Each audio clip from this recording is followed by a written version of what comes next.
Hello everyone and welcome to the channel. In this video, I will show you exactly how to add page numbers in a Word document.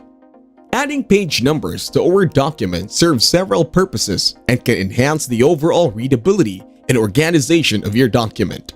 So first of all, open up the Word New document on your PC. Once you get into your Word document, tap on the Insert option from the top bar. Then, tap on Page Number, and it will show you the different page options here. Now, tap on Insert Page Number from here. After that, you can select the format and position on the page you are going to insert. Then, select the Header Middle option for the page number. Once you added the page, look for the Different First Page options in the Header Footer menu bar. When you find this option, tap to select it. It will show you the different first pages of both pages you added.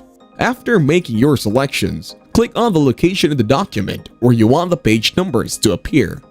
Word will automatically insert the page numbers according to your chosen format. Once you have chosen the location, another set of options will appear.